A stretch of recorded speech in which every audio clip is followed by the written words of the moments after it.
Welcome back. I'm Kansai Sprockets. I've been wanting a folding bike for many months, and normally when I'm in the market for a new bike, I'll generally find or look for what I need and then make tweaks and upgrades from there. But this time nothing came close. So eventually I thought, well, forget it, I'll build my own, and I've been riding it happily for the last 10 months. What's more, I built it for $470 US, all in, and frame aside, nothing on the bike is second hand. So if you'd like to jump ahead to the build chapter, be my guest. If you're into a bit of tech talk, a bit of a backstory, stick around and I'll take you through what I needed and why nothing on the market cut it. By the way, this is not my bar. I don't work here, but I will feature here and the owner in other episodes, so I hope you enjoy. Kicking off, I wanted a steel Japanese folding frame from the 90s with a 1-inch fork. I'll explain why shortly after, but steel is robust and rides smoothly. The bicycle store I've been going to for the last 15 years happened to score one, and they were also kind enough to throw in this fantastic 1-inch sealed Kangeseiki headset that you'll find on high-end Japanese track bicycles. On to the other requirements, a solid folding and locking mechanism. Unlike many mechanisms, I want a strong, solid joint that minimizes frame flicks and can be engaged and disengaged without Olympic level cardio. Excellent load-bearing 16-inch wheels. The maximum weight load for this bike will be in the vicinity of 35 kilos.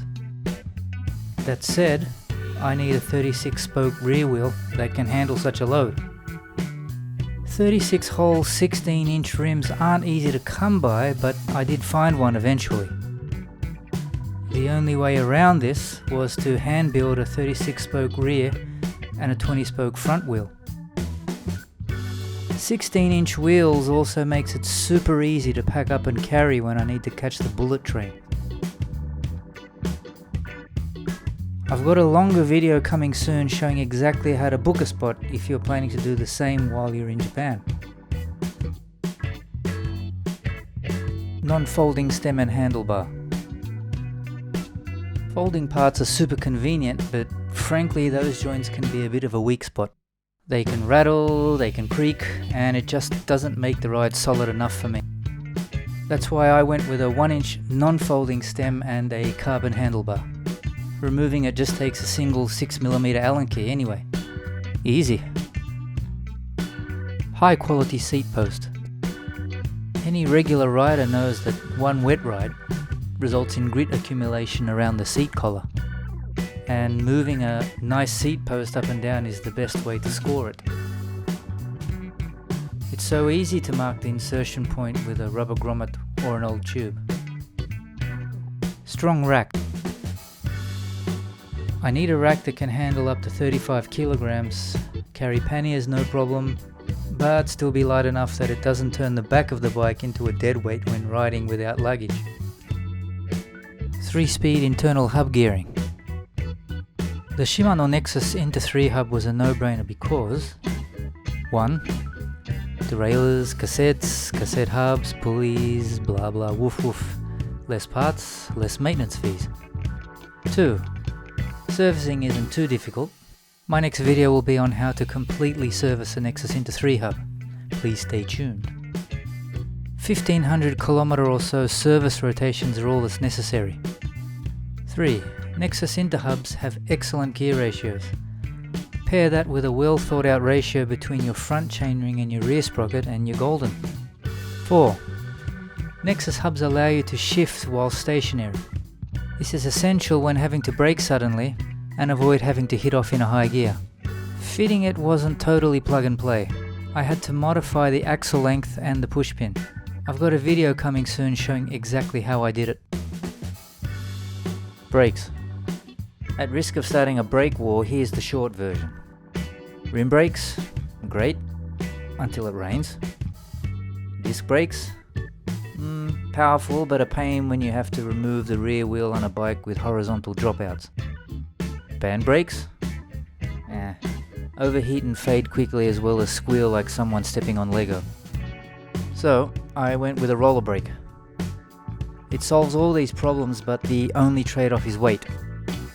On the other hand, when I'm already hauling 35 kilograms, what's a little extra gravy? The 150mm 5.9 inch cooling fin gives excellent braking power when giving a handful on the brakes, yet it doesn't fade going downhill with a full 35 kilogram load. And I'm going to build all this for $470.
Here she is.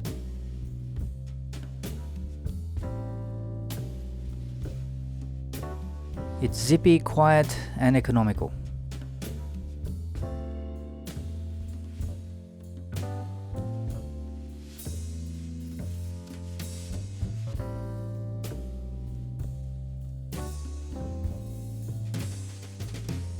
As it's a two-folding bicycle, it's not as compact as other brands, nor can it be folded in record speed. It is a drawback, but it only requires 2 sets of Allen keys.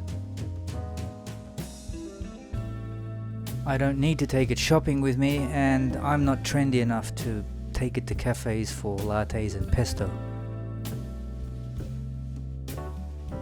But as you see in this demonstration, it's still well within a reasonable amount of time, although when I pack it, it takes more time adding frame protective padding, tools, water bottles and so on. I'm very pleased with it, as it does everything I need it to, but just as importantly, satisfies my high ride quality demands due to riding and owning numerous bicycles across multiple disciplines for more than 30 years. To be fair, $470 is really the cost for all the parts. To have a bicycle shop build the wheels, modify axles and the like, it would probably cost twice that amount. It's no secret that the brands use Chinese manufacturers under license for a large number of parts. With the current tariffs imposed, many Chinese manufacturers are selling parts minus the decaling for actually what I think parts should really cost. And I'm not referring to AliExpress or Amazon. Manufacturers won't sell to the public. What they will do is use a distributor who will then sell on to the bicycle stores. I'm actually happy to see this. With that, hopefully we can bring cycling back to the costs it should be. Happy riding.